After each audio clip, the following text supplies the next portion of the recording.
একটা সিনেমা দর্শক মনেই জায়গায় করে নিতে সিনেমার অ্যাকশন কিংবা রোমান্টিক সিন যেমন গুরুত্বপূর্ণ, ঠিক তেমনি সিনেমাটির গানও বড় ভূমিকা রাখে। একটা ভালো গান যুগ যুগ ধরে দর্শক হৃদয়ে গেঁথে থাকে, যা সিনেমাটিকে ব্যবসা সফল করে। জানি না কোথায় আছো তুমি, কত দূর। এসব ধারণা থেকেই যুগে যুগে নির্মাতারা সিনেমা নির্মাণ করতে গেলে গান নির্বাচনে বেশ জোর দিয়ে থাকেন। সুদবিহীন ব্যাংকিং এ আত্মশুদ্ধির পথ এনআরবিসি ব্যাংকের ইসলামিক ব্যাংকিং আল আমিন। বর্তমানে যুগের সাথে তাল মিলিয়ে আইটেম গান সেই জায়গা নেওয়ার চেষ্টা করলেও একটা ছবির মূল আকর্ষণ থাকে নিজস্ব গান।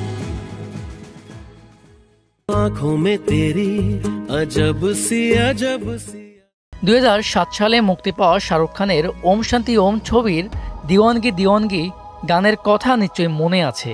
এক গানেই যেন পুরো বলিউডের সঙ্গে পরিচয় করিয়ে দিয়েছিল শাহরুখ খান।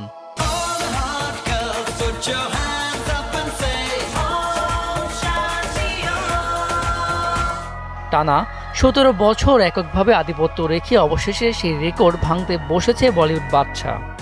চলতি বছরের সেই নজির ভাঙতে চলছে অক্ষয় কুমারের ওয়েলকাম টু দ্য জঙ্গল সিনেমার একটি গান।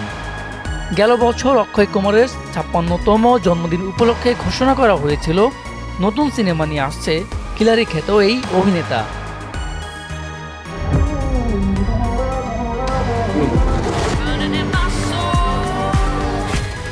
সেটি এই নায়কের ওয়েলকাম ফ্র্যাঞ্চাইজির তৃতীয় কিস্তি বলেও জানানো হয়।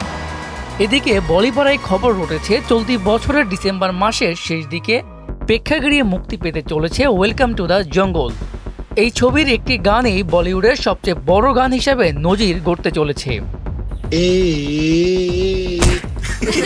আহমেদ খানের পরিচালনায় 150 কোটি টাকা ব্যয়ে নির্মিত হতে যাচ্ছে ওয়েলকাম টু দ্য জঙ্গল ছবিটি। এই ছবির একটি গানের দৃশ্যে বলিউডের মোট 30 জন তারকাকে একসঙ্গে অভিনয় করতে দেখা যাবে, যার নেপথ্যে থাকবেন 500 জন নৃত্যশিল্পী। গানটির সুরকার হিসেবে থাকবেন আনন্দরাজ আনন্দ। ছবিটিতে অক্ষয়ের পাশাপাশি দেখা যাবে সুনীল শেঠি, সঞ্জয় দত্ত, দিশা পাটানির মতো একঝাঁক তারকা। তাই তো সিনেমাটি দেখার জন্য মুখিয়ে আছেন সিনেমা প্রেমীরা।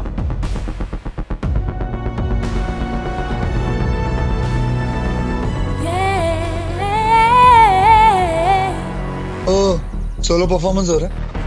मेजबा रहमान, मेहना डिजिटल।